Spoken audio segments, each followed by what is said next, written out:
കോൺഗ്രസ് വിട്ട് ബി.ജെ.പിയിലേക്ക് പോകുന്ന പത്മജ വേണുഗോപാലിനെ രൂക്ഷമായി വിമർശിച്ച കെ മുരളീധരന് ശക്തമായ മറുപടിയുമായി ബി.ജെ.പി നേതാവും ആലപ്പുഴ സ്ഥാനാർത്ഥിയുമായ ശോഭ സുരേന്ദ്രൻ.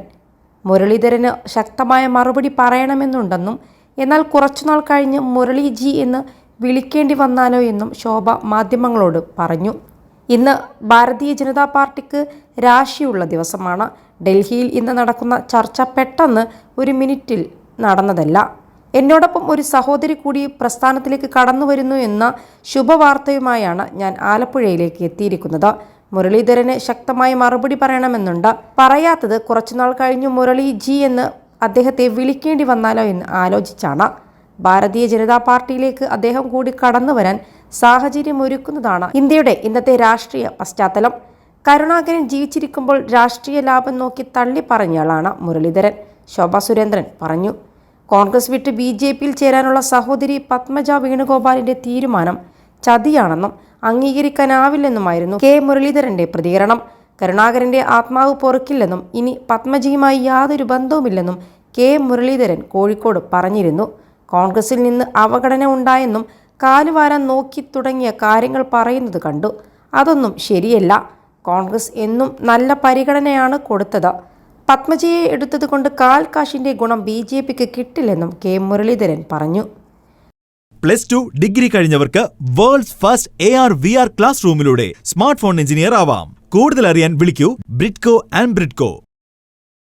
കോൺഗ്രസ് നേതാവ് പത്മജ വേണുഗോപാൽ ഇന്ന് വൈകിട്ട് 5-നാണ് ന്യൂഡൽഹിയിലെ ബി.ജെ.പി ആസ്ഥാനത്ത് അംഗത്വം സ്വീകരിക്കുമെന്നാണ് വിവരം. മുതിർന്ന ബി.ജെ.പി നേതാക്കളുമായുള്ള കൂടിക്കാഴ്ചയ്ക്ക് ശേഷമാണ് തീരുമാനം. ബി.ജെ.പി അധ്യക്ഷൻ JP നദ്ദയുമായും പത്മജ ചർച്ച നടത്തിയിരുന്നു. അച്ഛൻ സാമ്പത്തിക പ്രയാസം ധാരാളം അനുഭവിച്ചിട്ടുണ്ട്. ഒരു ഘട്ടത്തിൽ പാർട്ടിയിൽ നിന്ന് പുറത്തു പോകേണ്ടി വന്നപ്പോഴും ഇന്ദിരാഗാന്ധിയെയും രാജീവ് ഗാന്ധിയെയും ആദരിച്ചു. അവരെ മറന്നില്ല. ഇനി ഒരു തരത്തിലുള്ള ബന്ധവും അവരുമായില്ല. പ്രോത്സാഹിപ്പിക്കാനും ചിരിക്കാനും ആൾക്കാരുണ്ടാകും. അവരെയൊക്കെ ഞങ്ങൾക്ക് അറിയാം. വടകരയിൽ മത്സരിക്കുമെന്നും ജനങ്ങൾക്ക് വർഗീയതയ്ക്കെതിരായ തന്റെ നിലപാട് അറിയാമെന്നും കെ മുരളീധരൻ പറഞ്ഞു. വർക്ക് അറ്റ് ഹോം നടത്തുന്നവർക്ക് ഇത്രയും സ്ഥാനം കൊടുത്താൽ പോരെ എന്ന് മുരളീധരൻ ചോദിച്ചു. പത്മജ മത്സരിച്ചാൽ നോട്ടയ്ക്ക് കിട്ടുമോ അതോ ബി.ജെ.പിക്ക് കിട്ടുമോ എന്ന് കാണാം. കെ കരുണാകരൻ അന്ത്യവിശ്രമം കൊള്ളുന്ന ഇടത്ത് സംഘികൾ നിരങ്ങാൻ സമ്മതിക്കില്ലെന്നും മുരളീധരൻ പറഞ്ഞു. ഈ ചതിക്ക് തെരഞ്ഞെടുപ്പിൽ മറുപടി നൽകും. കരുണാകരന്റെ കുടുംബത്തിൽ നിന്ന് ഒരാൾ പോയത് കേരളത്തിന്റെ മതേതര മനസ്സിനെ വേദനിപ്പിക്കും. ചിലത് കിട്ടിയില്ല എന്ന് പറയുമ്പോൾ കിട്ടിയതിന്റെ കണക്ക് ഓർക്കണം. ബി.ജെ.പിയിലേക്ക് പോകുന്ന കാര്യത്തിൽ ഒരു സൂചനയും നൽകിയില്ല.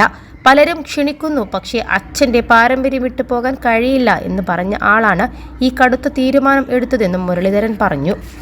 21 ലക്ഷത്തോളം സന്തുഷ്ടരായ ഉപഭോക്താക്കളും 2 ലക്ഷത്തോളം തിമിര ശസ്ത്രക്രിയകളും പൂർത്തിയാക്കിയ മലബാറിലെ ഏക കണ്ണാശുപത്രി അൽ സലാമ ഹൈ ഹോസ്പിറ്റൽ റോഡ് പെരിന്തൽമണ്ണ.